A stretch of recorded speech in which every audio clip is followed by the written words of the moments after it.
Bersama berkolaborasi, wujudkan mimpi. Kurikulum merdeka, kita ujung tombaknya. Guru penggerak angkatan 10, berpikir kreatif, selalu berinovasi. Siapa kita? Kita guru penggerak angkatan 10. Oh ya,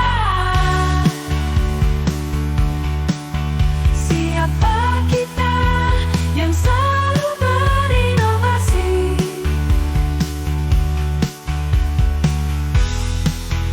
Berpikir kreatif, siapa kita? Kita guru penggerak angkatan 10. Oh ya. Ya,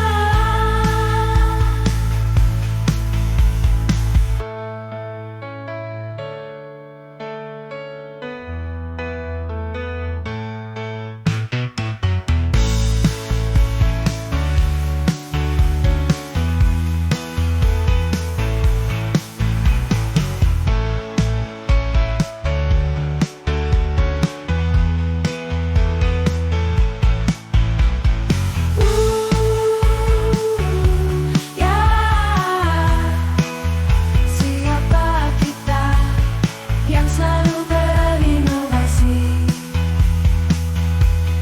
Berpikir kreatif.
Assalamualaikum warahmatullahi wabarakatuh.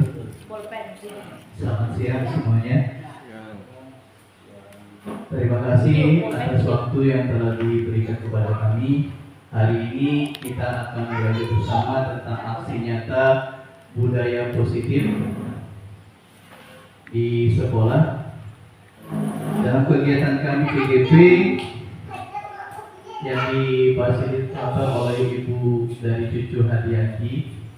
Beliau fasilitator dari Jawa Tengah, dan di pengajar praktis kami Bapak Ika Arta dari SMP Kuranji. Di sini saya lampirkan ke Kepala Sekolah kita Bapak Suroto SPD dan saya sendiri Muhammad Junedi, calon guru penggerak angkatan 10.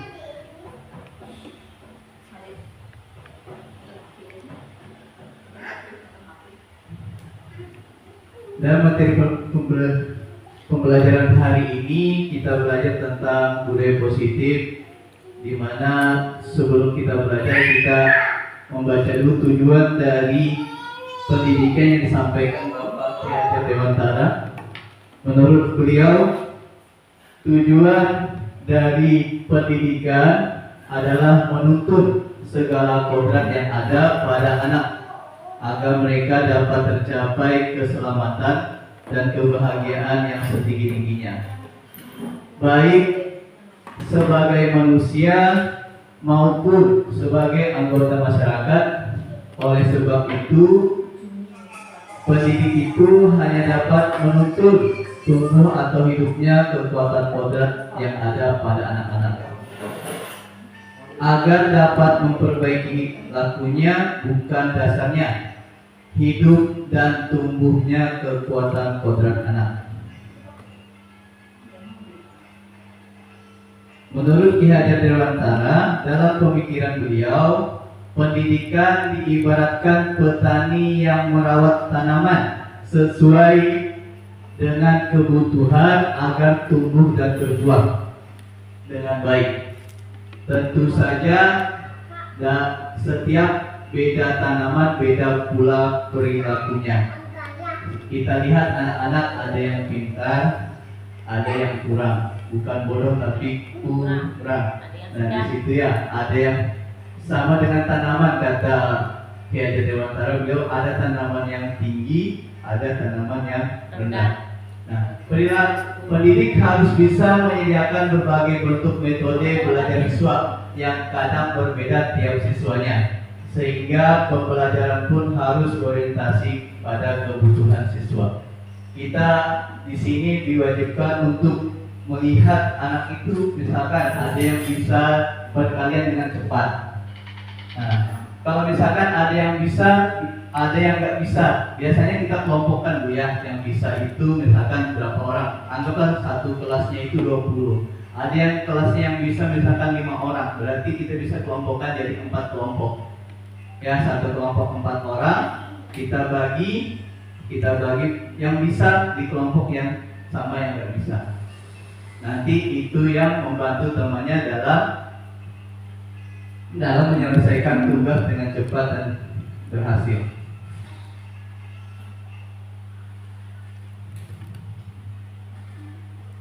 Menurut Ki Hajar Dewantara, mewujudkan budaya positif itu ada 6. Di sekolah kita ada 6 kegiatan dalam membudayakan positif. Yang pertama, disiplin positif.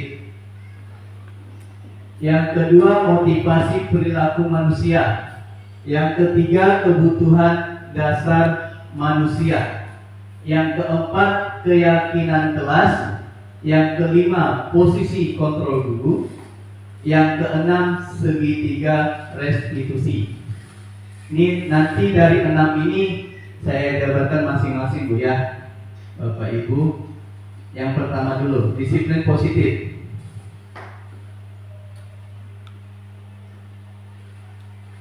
Disiplin positif di sini merupakan suatu cara penerapan disiplin tanpa kekerasan dan ancaman yang dalam prakteknya melibatkan komunikasi tentang perilaku yang efektif antara guru dan murid. Dalam penerapan disiplin positif ini, murid diajarkan untuk itu. Disiplin positif juga mengajarkan murid memahami konsekuensi dari perilaku mereka, selain tanggung jawab serta rasa hormat dalam berinteraksi dengan lingkungannya. Disiplin positif ini, kalau yang kami diajarkan pada saat misalkan anak itu datang terlambat, tidak menggunakan sepatu hitam.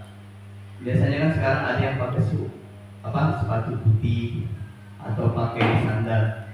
Biasanya kalau misalkan peraturan sekolah mewajibkan kita untuk menggunakan sepatu hitam, berarti anak itu biasanya kita apakan Bapak Ibu? Dinasihati lagi. Dinasihatin atau dihukum? Masih hadiah. Dikasih hadiah. Hadiahnya apa Bu?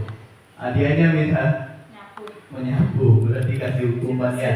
Nah, kalau di sini kita diajarkan kita sebenarnya harus berintegrasi sama apa? Sama murid. Biasanya kita langsung panggil ke kantor.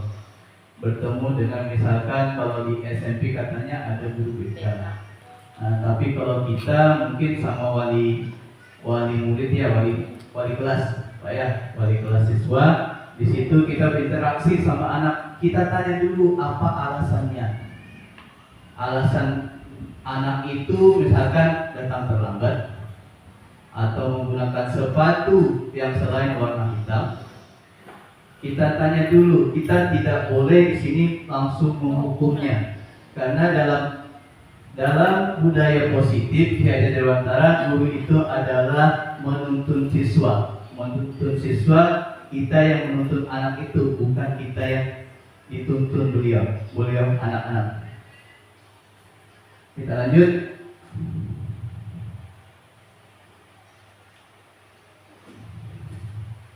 Disiplin positif, nilai kebajikan dalam profil pelajar Pancasila. Yang pertama, beriman, bertakwa kepada Tuhan yang Maha Esa dan berakhlak mulia. Profil Pancasila ada 5 Bu ya. Nah, yang kedua, berkebinekaan global. Yang ketiga, bergotong royong, mandiri, bernalar kritis dan kreatif. Di sini kita ajarkan kepada anak-anak. Anak-anak itu beriman dan bertakwa. Apa yang kita ajarkan kepada anak-anak itu beriman dan bertakwa? Yaitu dengan cara biasanya kita laksanakan di sini kegiatan sholat duha. Beriman, baca doa sebelum belajar, baca doa sebelum pulang sekolah. Itu yang kita ajarkan setiap hari kepada anak didik kita. Berkebinekaan global, itu biasanya saling di sini apa? Antar beda agama Bu ya, saling bersatu dan tidak ada konflik antar beda agama. Yang ketiga, bergotong royong. Alhamdulillah sekolah kita ini bergotong royong sudah kita laksanakan, yaitu dengan cara memetik sampah. Itu gotong royong juga ya. Memetik sampah 50 sampah 1 anak. Apalagi biasanya kita gotong royong membersihkan lingkungan sekolah. Lingkungan setiap hari Sabtu kita lingkungan sekolah, lingkungan musola. Apalagi yang jelas di depan kelas masing-masing lah kita gotong royong. Sama-sama biasanya habis senam hari Sabtu ya Pak Budi ya. Sabtu habis kita senam biasanya kita gotong royong itu membersihkan lingkungan sekolah. Yang keempat, mandiri. Anak-anak itu diajarkan untuk mandiri dalam kegiatan belajar. Biasanya kita kasih tugas. Anak-anak itu dibebaskan untuk mencari jawaban di mana aja dia cari jawaban. Misalkan ada tugas PR lah, kalau bahasa dulu kan PR, kita kasih tugas PR, dia terserah sekarang boleh untuk mencari jawabannya di mana aja. Boleh di Google, boleh tanya orang tua. Ya, kegiatan biasanya kalau kelas 1 saya lihat kegiatan mandirinya itu bikin apa Bu? Apa? Ya kayak kupu-kupu ya. Menempel. Bernalar kritis. Nah, anak-anak kita ajarkan untuk bernalar kritis. Berarti berani untuk bertanya.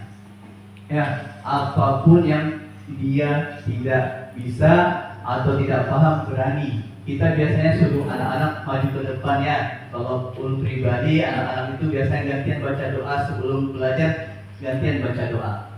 Misalkan hari ini si Mahmud, nanti siapa lagi gantian. Kreatif ini kalau menurut saya sama dengan mandiri. Kurang lebih mandiri kreatif, biasanya anak-anak kreatif yang tadi yang kelas 1 bikin kupu-kupu yang kita warnai, kita tempel sendiri ya. Oke. Lanjut Bapak Ibu.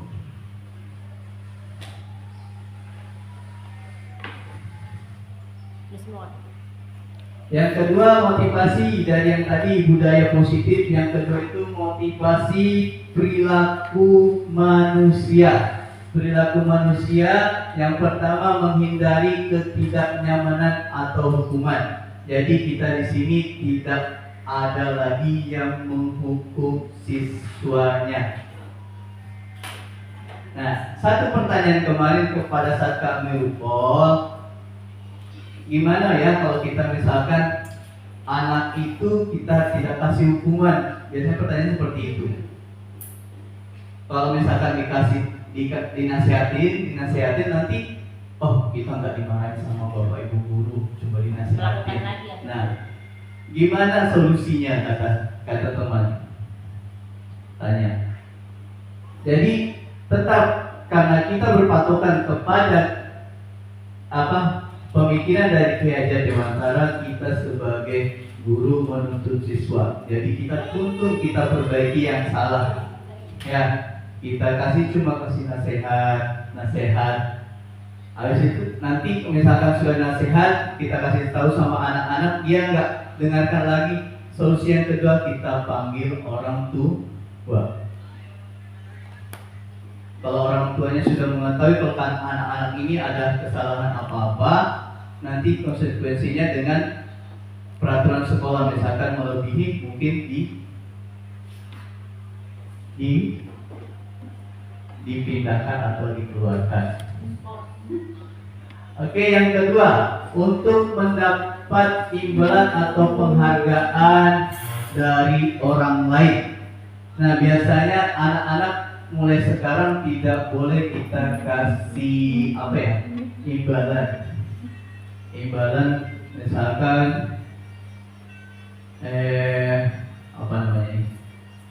dia mendapatkan hadiah.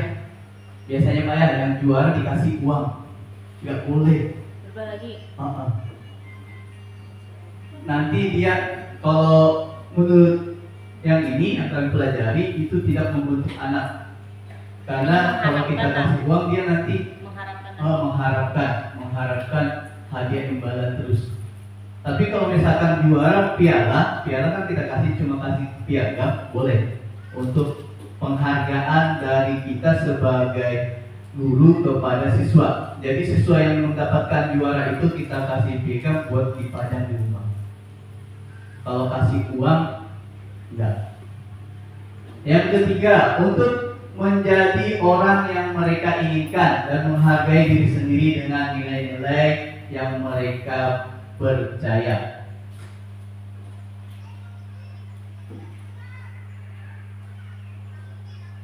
Sebelum lanjut Bapak Ibu, karena ini kita masuknya siang ya, supaya kita lebih semangat. Oke, siap?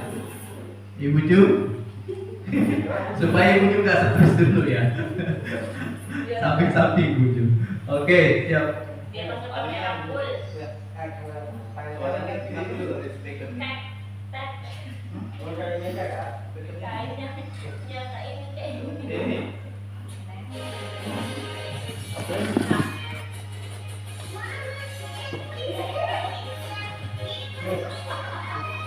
Ya, kita lihat dulu videonya, nanti kita coba nonton ya. Beliau ya.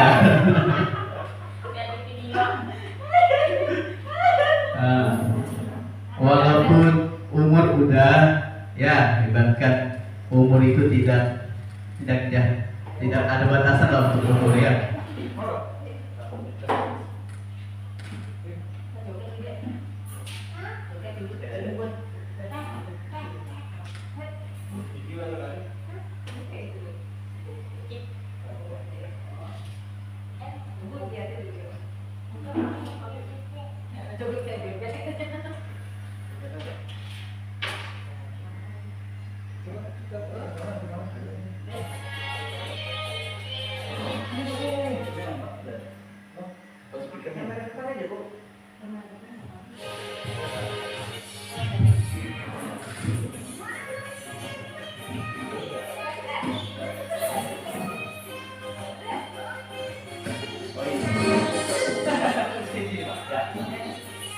Oke, siap ya.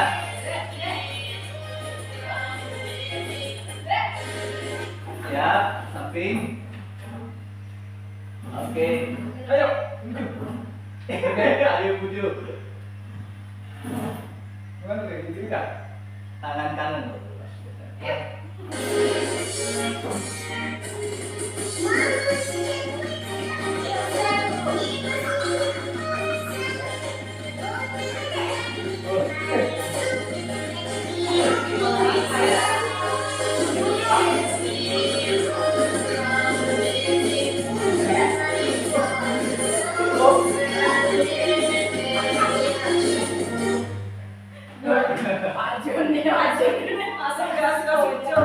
Oke. Sebenarnya ada dua Bu ya, yang satunya itu udah cukup lah. Oke, kita lanjut Bapak Ibu.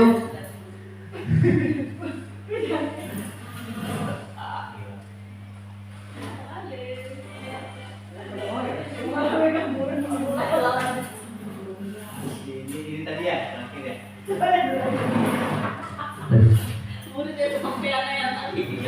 Semua perempuan butuh kasih sayang. Ya, ada nggak perempuan yang nggak butuh kasih sayang? Laki-laki kalau dikasih sayang cukup satu, kalau lebih boleh pakai titik. Dan rasa diterima. Kita laki-laki cukup rasa diterima. Segala kekurangan kami diterima. Ya, karena kami ini laki-laki ini juga manusia-manusia yang penuh dengan kekurangan. Yang ketiga, kebebasan. Kebebasan kita manusia perlu dengan kebutuhan kebebasan. Ya, bebas, bebas dan segala hal. Bebas. Perempuan yang bebas. Ya, kebebasan memilih lah, kebebasan memilih pemimpin, kebebasan berpendapat, kebebasan dan sebagainya. Yang keempat, kesenangan. Kesenangan kita perlu kesenangan seperti tadi. Streaking itu membuat kita senang nggak? Ya. Nah, jadi kita sebenarnya kalau misalkan anak-anak itu jenuh, boleh kita adakan streaking. Ya, nanti setelah ini saya yang pimpin streakingnya. Ya, nanti penguasaan dalam segala, misalkan kita di kelas berarti penguasaan kita guru harus menguasai materi yang kita sampaikan kepada anak-anak. Lanjut Bapak Ibu. Nah, yang keempat, keyakinan kelas. Keyakinan kelas, mengapa tidak peraturan saja? Mengapa harus keyakinan kelas? Keyakinan kelas ini setiap guru sebenarnya diwajibkan kita bikin keyakinan kelas. Pertama kita masuk, kita bikin keyakinan kelas kepada siswa. Di sini ada kata mengapa tidak peraturan saja. Peraturan itu biasanya peraturan sekolah yang misalkan harus menggunakan sepatu warna hitam, baju nggak boleh keluar, atau misalkan apalagi pada saat sekolah harus menggunakan dasi, topi. Ya, itu peraturan. Kalau keyakinan kelas biasanya kita bikin, nanti ada kemarin saya bikin keyakinan kelas itu sama anak-anak. Nah, kesepakatan bersama. Kalau disebut di budaya positif ini namanya keyakinan kelas. Apa biasanya Bapak Ibu yang biasanya keyakinan kelas sama anak-anak apa biasanya? Tidak boleh ribut. Mengerjakan tugas tepat waktu. Tidak boleh, berarti tidak boleh mengganggu teman. Kalau biasanya paling banyak kami biasanya serius tapi santai. Ya, kita serius tapi santai karena merdeka belajar itu anak-anak tidak ditekankan untuk terlalu serius. Ya, Boleh makan kalau di kelas dulu? boleh. Boleh juga. Kami belajar Oh, sama makan boleh. Sambil. Tapi misalkan kalau ada yang makan, ada yang nggak makan, biasanya makan dulu, suruh keluar dulu. Keluar dulu, habiskan makanannya baru masuk. Tapi ada saat-saat saya bikin kesepakatan sama anak. Minggu depan kita makan bersama ya. Nah, makan bersama di kelas sebelum belajar. Jadi anak-anak kita ajak tuh kita makan bersama. Itu sebenarnya kegiatan kita merangkul anak supaya anak itu tidak takut sama kita, senang sama kita. Kalau anak itu udah senang, biasanya lebih mudah pelajaran itu masuk. Biasanya. Oke, kita lanjut. Seseorang akan lebih tergerak dan bersemangat untuk menjalankan keyakinannya daripada hanya sekedar mengikuti serangkaian peraturan tertulis tanpa dia yakini.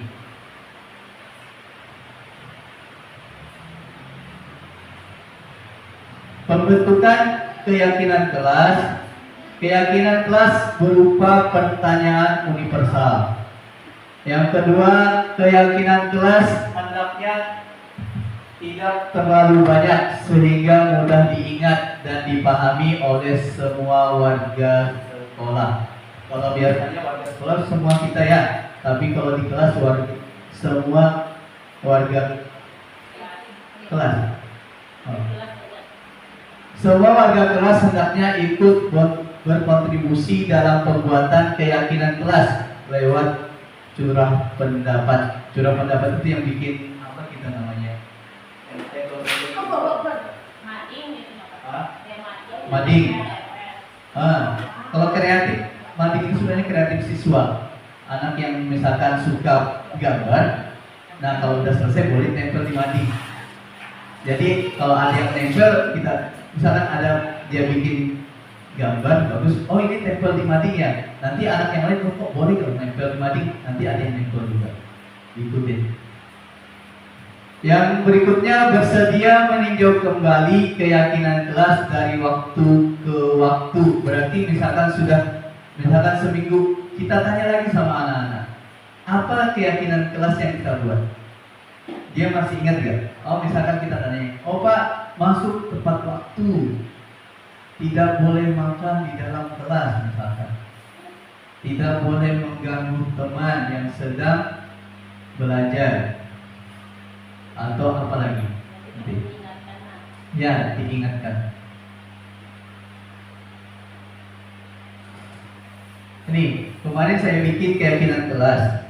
Nah ini masing-masing siswa, nanti Bapak Ibu bisa sebenarnya yang ini ditempel lagi, dibuatkan yang kayak karton. Lagi mandi kelas. Kalau belum pasti cuma seperti ini Pak.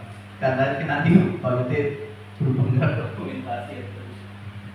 Sebenarnya bikin keyakinan kelas ini disuruh buat video, tapi waktunya Pak, waktu untuk buku tugasnya itu langsung cepat.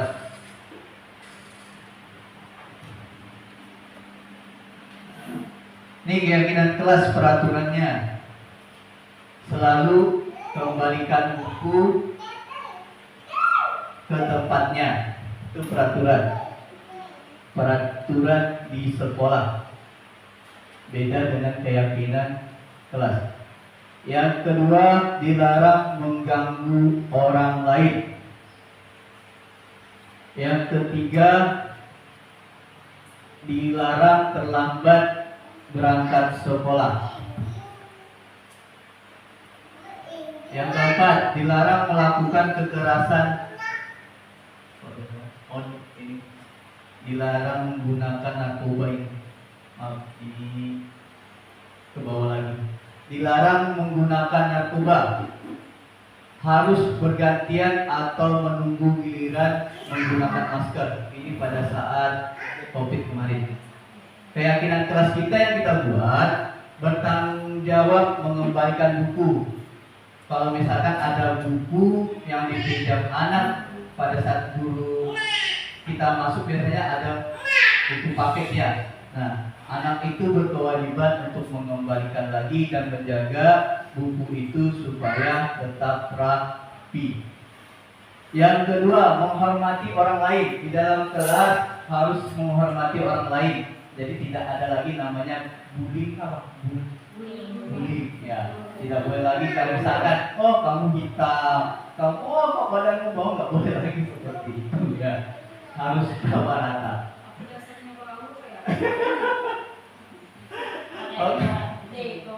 Nah, untuk siswa berangkat sekolah tepat waktu. Yang berikutnya menjaga kerukunan. Alhamdulillah di sini kita menjaga kerukunan karena kita di sini tiga agama Pak ya. Tiga agama. Kalau saya lihat jarang di sini untuk ada debat masalah agama, nggak ada. Yang keempat, menjaga diri dari narkoba. Alhamdulillah anak kita nggak ada di sini yang mendekati narkoba. Kalau di daerah saya udah belajar ini.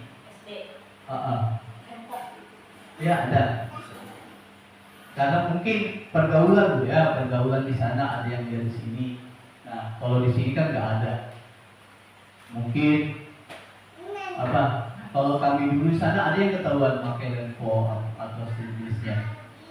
Kami panggil orang tua, tolong ini kita guru cuma menjaga dari berangkat sekolah sampai pulang sekolah.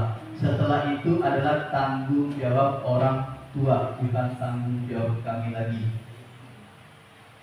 Tapi kalau kami kemarin dulu bikin peraturan seperti ini. Kalau misalkan ada yang kedapatan merokok menggunakan seragam sekolah, misalkan baju olahraga atau celana olahraga lah misalkan, ketahuan dari sekolah ini, besoknya kita kami panggil ke kantor.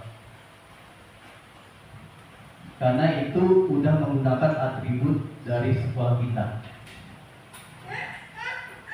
Berikutnya bersabar menunggu antrian. Bersabar menunggu antrian biasanya kalau kita masuk dalam kelas yang kita bariskan satu persatu anak. Membaca di depan. Biasanya, saya lagi. Ya. Nah, kalau biasanya supaya ini bersabar, kita bikinkan yang permainan dari word itu, yang pakai yang kemarin Pak. Ya, misalkan tekan buku siapa yang keluar namanya itu yang maju. Yang berikutnya terakhir menjaga kesehatan bersama. Anak-anak itu disuruh biasanya kalau menjaga kesehatan pertama itu harus mandi. Ya, mandi karena membersihkan badan. Ya, bersihkan badan, mandi. Kalau lihat adalah anak kita sini, nggak tahu saya kendalanya apa, kenapa bisa nggak mandi pada air di sini lumayan loh. Dingin? Hah? Dingin kok. Kedinginan, bilang. Kan berangkat dari orang ada di kita jam 6 kan? Terlalu dingin. Kayak imam itu Pak ya, mungkin setiap hari ya. Kalau imam setiap hari ya. Itu kita kasih tahu lah kalau misalkan kalau berangkat ke sekolah mandi. Nah, ada motivasi kita sebagai guru misalkan dia supaya mau mandi, misalkan wali kelasnya, besok mandi ya. Kalau mandi kasih permen, tapi jangan uang. Kasih permen satu. Memberi uang bukan bentuk uang. Kalau bentuk barang bisa. Jangan uang. Kayaknya fokus ke uang. Uang aja yang boleh. Boleh. Kan kayak kalau pertandingan biasanya dapat kita kasih cuma sertifikat Pak ya. Piala buat sekolah. Sebenarnya kalau misalkan ada uang madu, dikasihkan piala itu. Tapi nggak mungkin. Tapi biasanya itu sertifikat aja. Mengetahui yang penting anak itu ada dokumentasi dia, foto dengan piala yang dia juarai.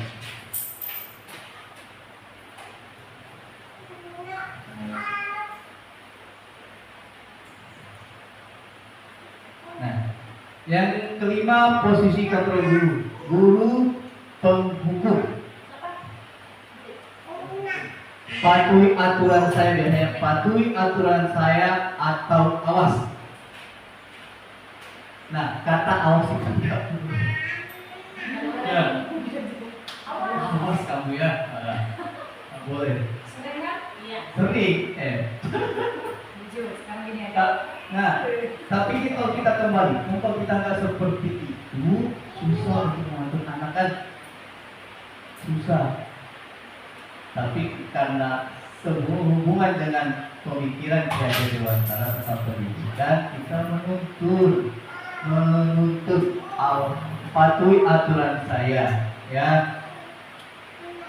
Dan awas.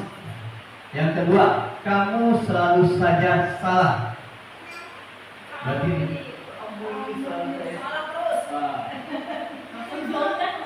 ya, jangan gitu.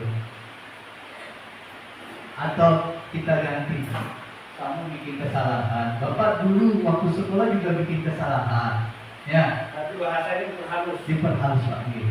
Maknanya sama dan tujuannya. Maksudnya sama dan tujuan. Iya, kalau sudah kita salib, ya tidak. Tadi kan kemarin Iya.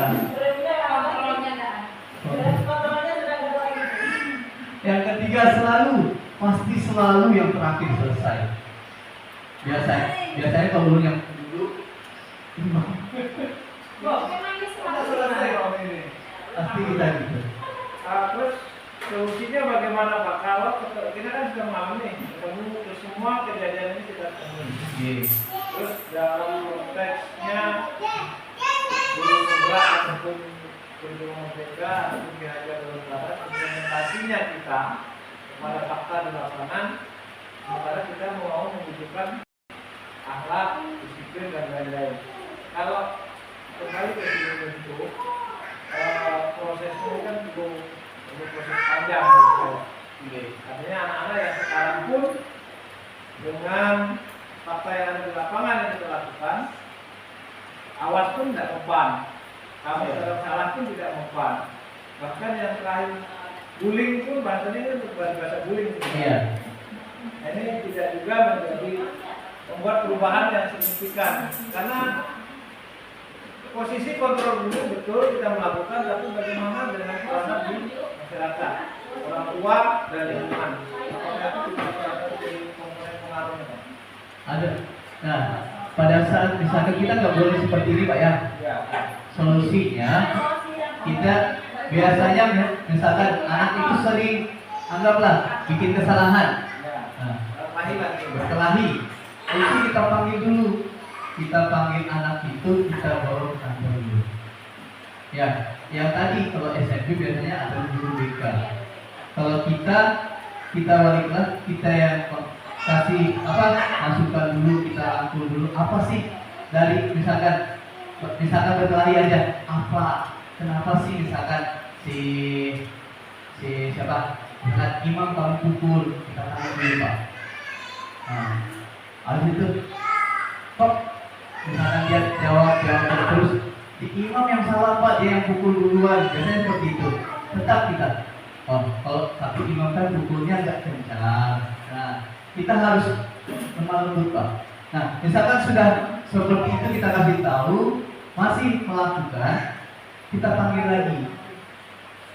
lagi, nanti kita konsultasi sama Bapak Kepala Sekolah. Ya. Kan anak-anak ini kalau kata Bapak Kepala Sekolah udah dikasih tahu sudah, kita panggil orang tuanya kita konsultasi lagi, mungkin dia ada masalah di rumah atau apa. Nah, kita tetap lagi seperti itu. Solusi lainnya apa? Ya. Solusi terakhir tergantung kebijakan dari sekolah apa kata Bapak Sekolah.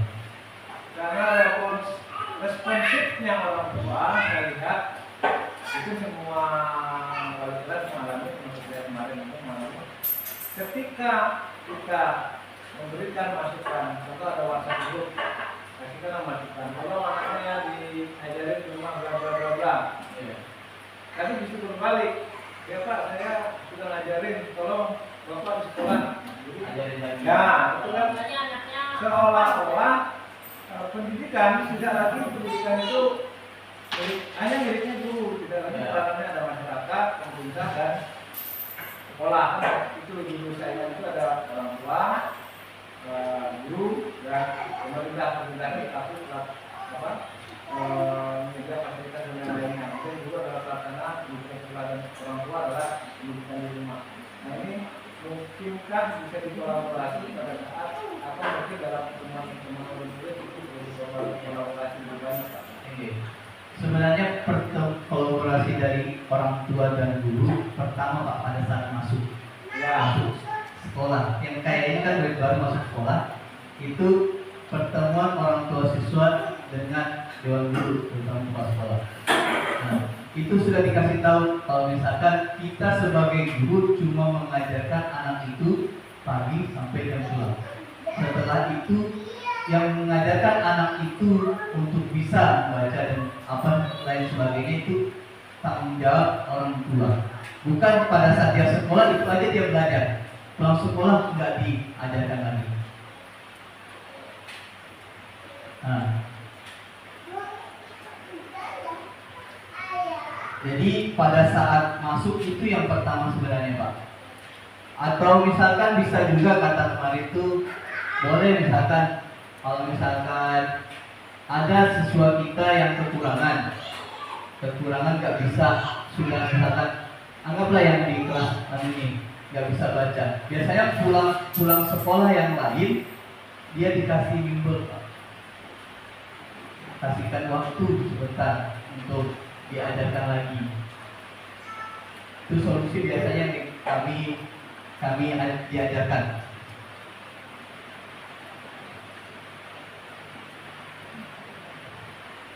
Yang kedua, membuat rasa bersalah. Ini sama dengan kata-kata tadi, membuat rasa bersalah. Nah, kalau kita biasanya aduh awas kamu, itu yang tadi beban, ya budak, adalah beban. Oh, aku ngomong terus ya. Padahal dia emang bikin kesalahan, tapi cara kita ngomong kepada anak salah. Ya, intinya harus sabar.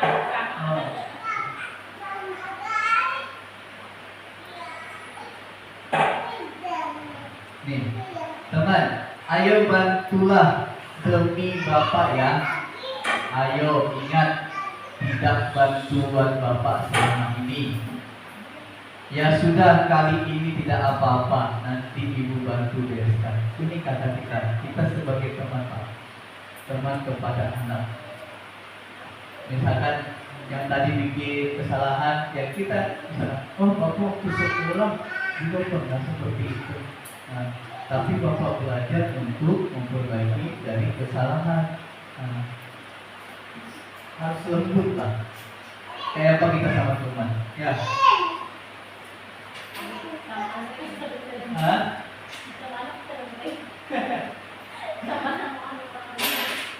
Konsekuensi dulu berikutnya adalah memantau. Memantau itu yang pertama peraturannya apa yang telah kamu lakukan. Kita memantau dari apa?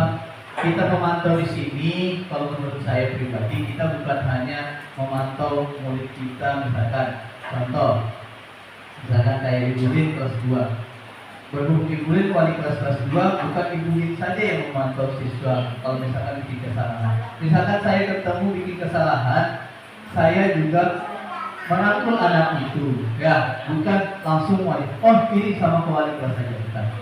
Ya, kita memantau semua siswa di sini adalah murid kita semua, ya. Gak ada lagi namanya, oh ini murid kelas 4 berarti sama misalkan sama Pak Ustaz. Oh ini murid kelasnya berarti sama Ibu lagi. Tapi semua murid sini adalah murid kita. Nah, sanksi atau konsekuensinya apa? Sanksinya itu, nah sebenarnya ini dihilangkan ya sanksi yang diberikan lagi kepada anak. Ya.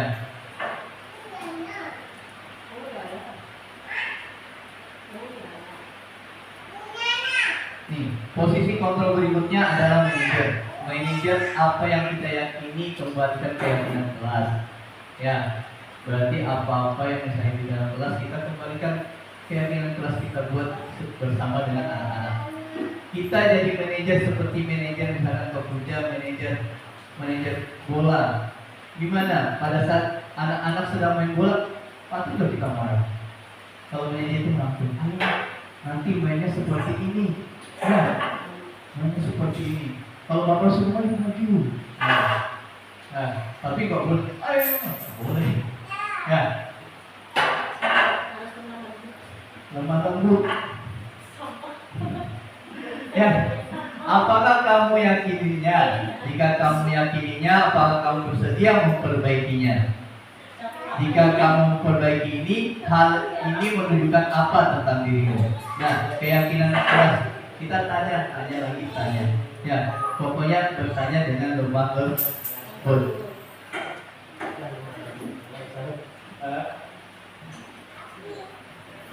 Sebenarnya pokoknya gini, kita kalau kita ajarkan pada anak-anak misalkan yang kayak manajer tadi, kalau kita enggak, dia nggak akan dengar ya, kan? Iya. Nggak akan dengar. Sudah, kami sering tanya seperti itu. Kita di lapangan, Pak ya, Pak Ade, di lapangan ini beda dengan ini, apa namanya? Ini. Kalau kita pakai yang ini, susah untuk membentuk siswa sebenarnya.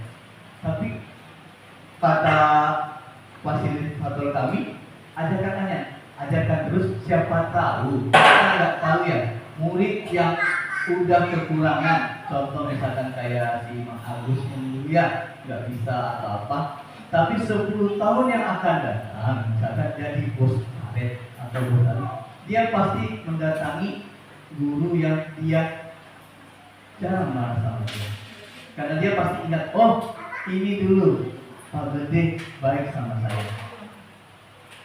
Ada nggak seperti itu? Ada. Contohnya siapa? Ada contoh? Haji Isam. Haji Isam itu bandel yang minta ampun. Dia sukses, guru-gurunya diumrohkan Pak ya. Haji Isam itu. Nah, guru-gurunya itu diumrohkan. Padahal kan termasuk siswa yang bandel. Tapi boleh itu sukses, tempat sekolah beliau, semua gurunya diumrohkan juga. Nah, kita nggak tahu murid itu yang akan datang, nggak tahu. Makanya kita suruh itu tadi, lemah lembut sama.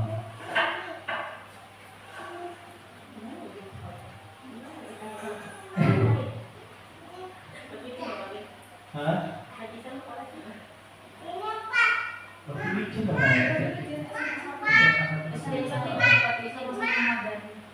beliau itu bukan hanya gurunya, tempat beliau ngutang di warung tempat nongkrongan, ngutang dulu katanya 1.000 atau apa, karena dia senang sama itu, dinaikkan itu. Ada sisi baiknya loh.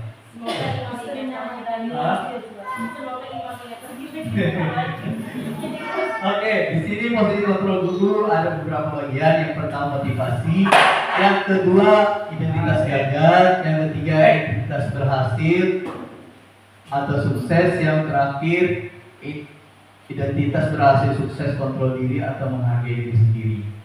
Nah, di sini kalau dijabarkan yang pertama, guru berbuat menghukum, menghardik, menunjuk-nunjuk, menyakiti atau menyindir, itu tidak boleh. Berarti identitasnya gagal. Membuat orang merasa bersalah, berceramah, mengatakan seharusnya ibu kecewa, kenapa nggak mau latihan? Ibu ya, bapak ada apa ya ibu? Ibu. Bapak ada latihan, kan bapak ada latihan ibu dari. Nah, kalau yang berhasil, ini apa? Ini yang punya saya masih kacau dalam ini. Alasan untuk muridnya apa?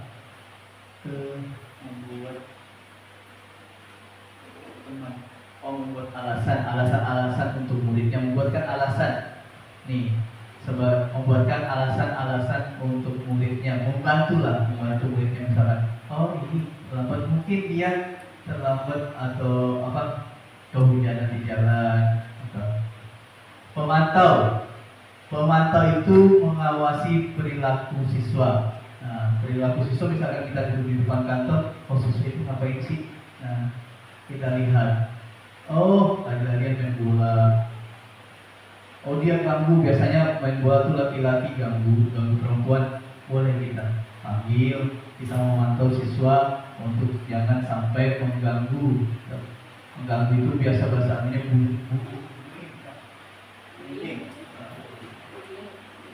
Nah, identitas berhasil berikutnya menghargai diri sendiri adalah manajer, menyelesaikan masalah dengan memberikan solusi atas permasalahan yang dihadapi siswa. Nah, kita manajer apapun masalah siswa itu kita belajar memberikan solusi.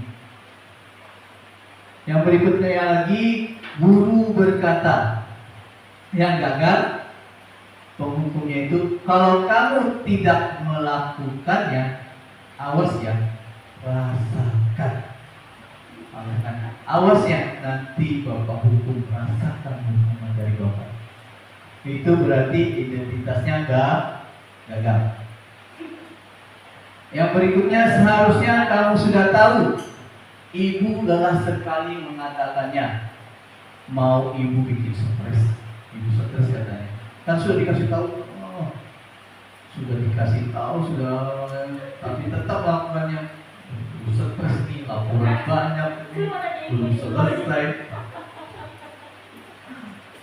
Oke, yang berhasil, lakukan demi ibu. Masa kamu tidak ingat ibu pernah lakukan ini demi ibu ya? Kan mau perpisahan, ayolah ya, lakukan ini demi ibu. Boleh ya.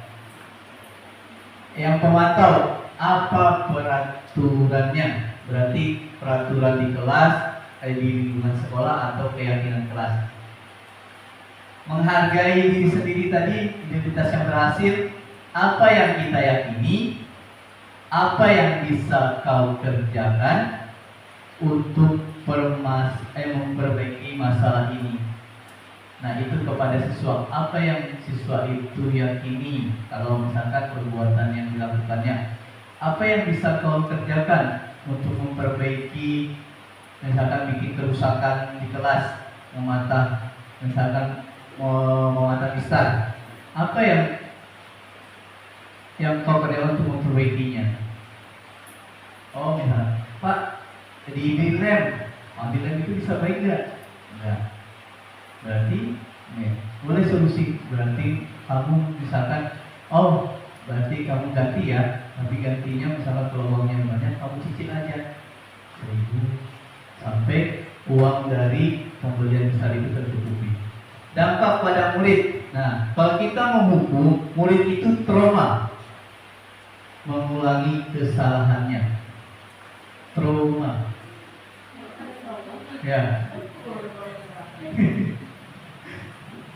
Membuat orang bersalah merasa rendah diri, minder. Ya. Murid itu akan minder kalau misalkan saat sering kita kasih hukuman. Teman, bantu, lemah, tidak mandiri dan tergantung. Pemantau menitik beratkan pada sanksi atau hadiah untuk dirinya. Dan yang terakhir, sebagai manajer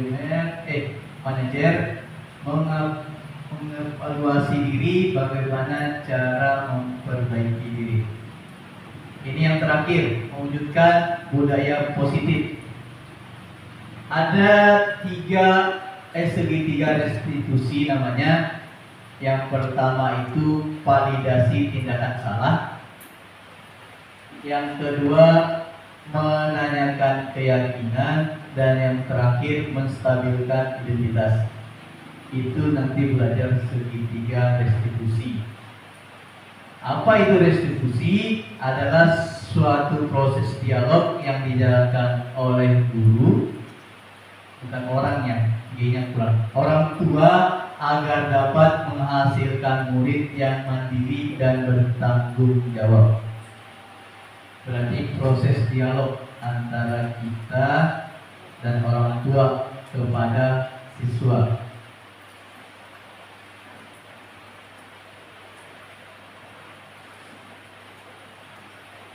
Yang pertama, menstabilkan identitas. Berbuat salah itu tidak apa-apa.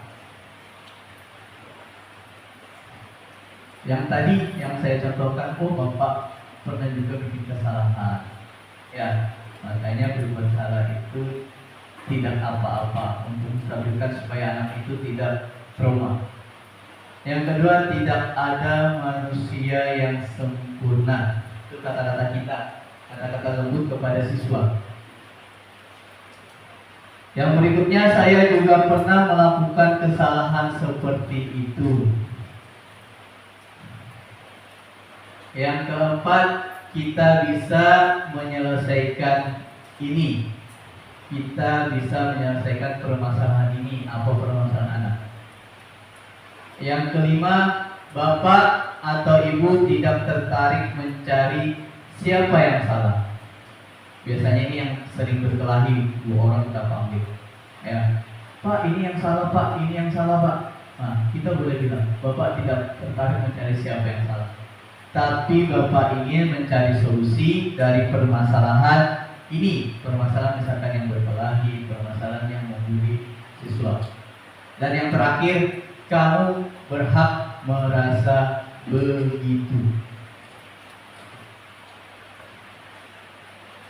Yang kedua, dari segitiga restitusi, validasi tindakan salah. Apa yang kamu bisa melakukan lebih buruk dari ini ya? Apa hal yang kamu bisa melakukan lebih buruk dari ini ya? Itu kata-kata kita. Yang kedua, kamu pasti punya alasan mengapa melakukan hal itu. Misalkan berkelahi, apa alasannya? Yang ketiga, kamu patut bangga pada dirimu sendiri karena kamu telah melindungi sesuatu yang penting buatmu. Misalkan yang dia diejek itu kepada yang nangis, biasanya kita kasih tahu ini supaya mensterilkan. Yang keempat, kamu boleh mempertahankan sikap itu, tapi kamu harus menambahkan sikap yang baru. Berarti sikap pemaaf. Yang ketiga, menanyakan keyakinan kelas. Apa yang kita percaya? Yang kedua, apa nilai-nilai umum yang kita telah sepakati? Sepakati. Ini yang kurang. Yang keempat, apa bayangan kita tentang kelas yang ideal? Apa Bapak Ibu? Bayangan kita tentang kelas yang ideal?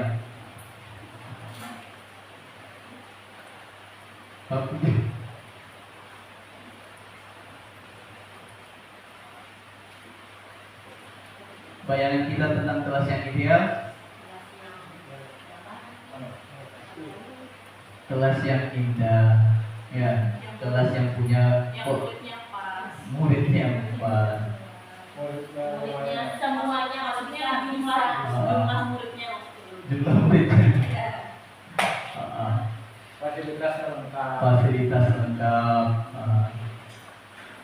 Apa biasanya? Apa? Ini. Kipas angin.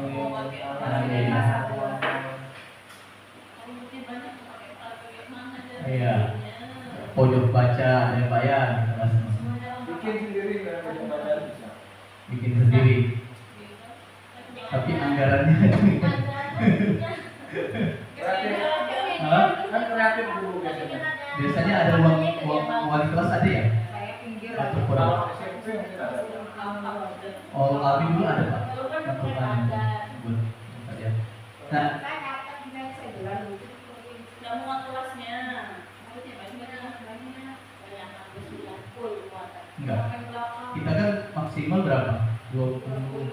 20 ya. Satu kelas itu 20. Pas ganda. 28 Pak? Oh 28 Nanti masih. kelas 9 mati tadi. Oh satu kemana? Masa satu B. Oke lanjut. Kamu mau jadi orang yang seperti apa? Itu kita tanya nanti. Nah, kamu nanti lulus dari ini mau jadi apa? Ya, itu kelas satu boleh Bu ditanya. Cita-citanya mau jadi apa? Benar, mau jadi ini. Nanti kelas 2 ditanya lagi. Cita-citamu kelas 1 mau jadi apa? Oh mau jadi pilot. Ditanya lagi. Nanti supaya dia ada motivasi. Oh aku besar nanti mau jadi ini loh, mau jadi ini. Boleh Jadi kita. Jokowi. Bu? Oh, nggak ada menutup kemungkinan itu Bu. Jokowi itu dari orang biasa juga kan? Dari member. Karena berusukan ya, berusukan dulu jadi ya yang viral di berusukan. Pecinta. Nih, ada contoh kasus Bapak Ibu ya. Ini contoh kasus, anggaplah kasus anak. Sabrina hari itu bangun terlambat dan terburu-buru sampai di sekolah. Dia pun akhirnya sampai di gerbang sekolah, tapi baru menyadari kalau tidak menggunakan sepatu hitam seperti tertera di peraturan sekolah. Di depan pintu kelas, Bapak Lukman memperhatikan sepatu Sabrina yang berwarna coklat. Sabrina berusaha menjelaskan bahwa dia terburu-buru dan salah menggunakan sepatu. Pak Lukman menanyakan Sabrina, apa peraturan sekolah tentang seragam warna sepatu? Di sekolahnya ini, di sekolah Pak Lukman ini harus menggunakan sepatu hitam.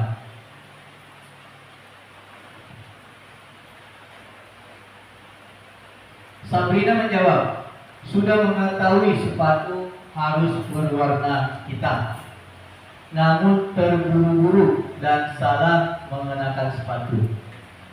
Selain tidak mungkin kembali pulang karena rumahnya jauh sekali, Pak Lukman tetap bersikeras pada peraturan yang berlaku dan mengatakan, ya sudah, kamu sudah melanggar peraturan sekolah. Kamu salah. Kamu segera buka dan tidak mengenakan warna sepatu sesuai, sudah terlambat. Salah pula warna sepatunya. Sepatumu kalau peraturan harus warna hitam.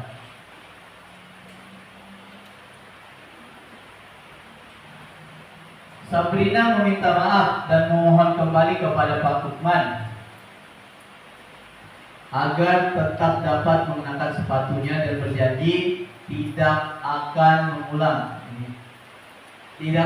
mengulang kesalahannya. Namun Pak Lukman tidak mau tahu.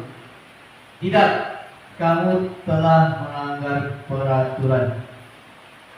Kalau tidak sanggup, ambil sepatu di rumah atau diantarkan sepatu ke sekolah. Ya sudah, kamu tidak bersepatu saja seharian di sekolah. Sekarang copot sepatumu dan silakan belajar tanpa sepatu seharian. Nih, dari kasus ini apakah Pak Lukman sudah mewujudkan segitiga distribusi? Belum. Oh ya, karena Pak Lukman itu menghukum, tidak mendengarkan. Dan segitiga distribusi tadi itu validasi ya, validasi dulu anak itu apa sih alasannya jadi dia terlambat. Kalau Pak Lukman di Kalimantan, berarti yang pakai sepatu itu salah orang. Salah Pak. Kan itu lepas Pak Lukman. Kalau di Kalimantan. Biar aja dia mulutnya memang di kelas. Anak-anak kan di sini biasanya kalau sudah keluar buka sepatu. Kalau ulun pribadi nggak apa-apa sih kalau buka sepatu atau buka kaos. Yang dia tuh buka sepatu pakai kaos kaki jalan. Kaos kaki itu kan sudah kotor, nanti bau. Kalau buka ceker sama sekali kan nggak apa-apa, bisa dicuci atau masuk. Oke. Tapi rata sama. Nah, Sabrina pun dengan berat hati mencopot sepatunya dan memberikannya kepada Pak Lukman. Seharian dia tidak berani berkeliling sekolah karena malu dan lebih banyak berdiam diri di kelas tanpa alas kaki. Nah, ini bikin trauma, ya, karena kita bikin malu, yuk nggak usah pakai sepatu seharian. Kalau di sini Di sini kita trauma. ini kasus-kasus anu gue yakin. Mungkin di kota besar Pak ya. Kemarin di tahun kemarin di kabupaten kita di Mati tinggal jangan salamnya tidak kena hukuman, suruh lari panas-panas, suruh lari beragam macam masa suruh lari kan berapa dia kerja, suruh lari-lari jam itu, katanya melepuh-lepuh itu. Tadinya itu jadi viral. Viral akhirnya memang diperiksa di dokter itu memang tidak akan melepuh-lepuh karena waktu itu kan panas. Kalau jiwa kalau sudah panas kan panas. Minta maaf. Nah, Berarti tinggal melihat sikon Pak ya. iya.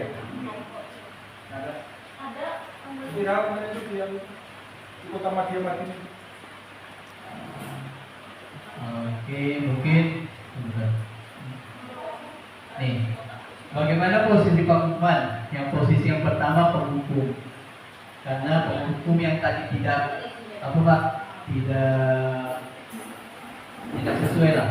Dan Pak Lukman menghukum secara verbal, ya sudah kata-kata Pak Lukman tadi ya, ini melanggar aturan, kamu salah, kamu terlambat, itu penghukum. Nah, menghukum psikis Sabrina membuat Sabrina malu. Nah, menghukumnya secara fisik ialah menyita sepatunya Sabrina.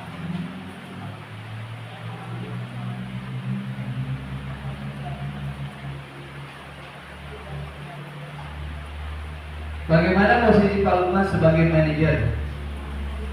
Apa yang kita yakini? Kembalikan keyakinan kelas terkait disiplin memakai sepatu hitam. Kalau manajer, Pak Lukman kata-katanya seperti misalkan, Sabrina, kenapa kamu datang terlambat? Ya, apakah kamu buru-buru sehingga kamu tidak melihat sepatu yang warna warna coklat ya? Warna coklat kamu kira warna hitam. Nah, itu sebagai manajer, kata-kata yang kita kasih kepada anak. Jangan sampai kita menghukum seperti yang tadi pertama, posisi yang pertama. Nih, di posisi manajer, murid dipersilakan untuk bertanggung jawab kan perilakunya serta mendukung murid dapat menentukan solusinya.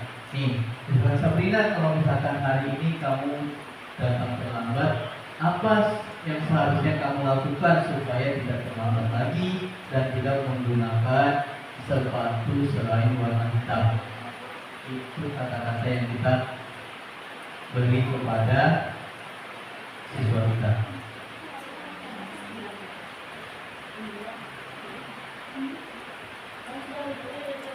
Ciri-ciri, ada 9 ciri-ciri restitusi.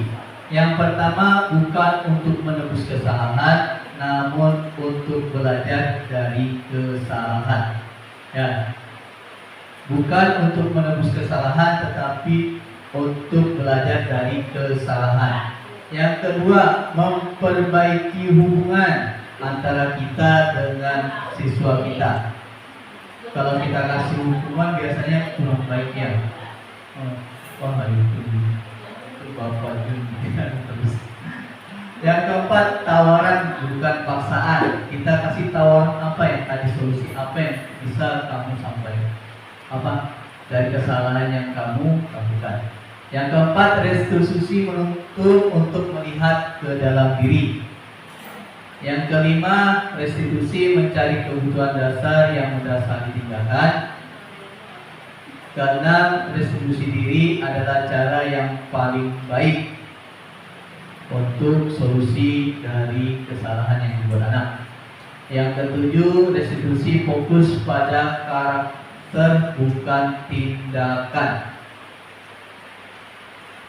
Selanjutnya yang ke-8, resolusi fokus pada solusi. Berarti kita harus mencari solusi dari segala permasalahan yang dibuat murid kita. Yang terakhir, resolusi mengembalikan murid yang berbuat salah pada kelompoknya. Mungkin itu saja yang bisa saya sampaikan. Mudah-mudahan yang sedikit ini bisa menjadi berkah tambahan ibu bapak ibu. Dan terakhir dari saya, karena yang lain sudah berarti kita nggak usah sedikit Pak ya. Cukup, mungkin itu saja yang bisa saya sampaikan. Saya akhiri wabillahi taufiq wal hidayah. Wassalamualaikum warahmatullahi wabarakatuh. Selamat siang. Selesai tiba teman. Selamat berjuang. Kamu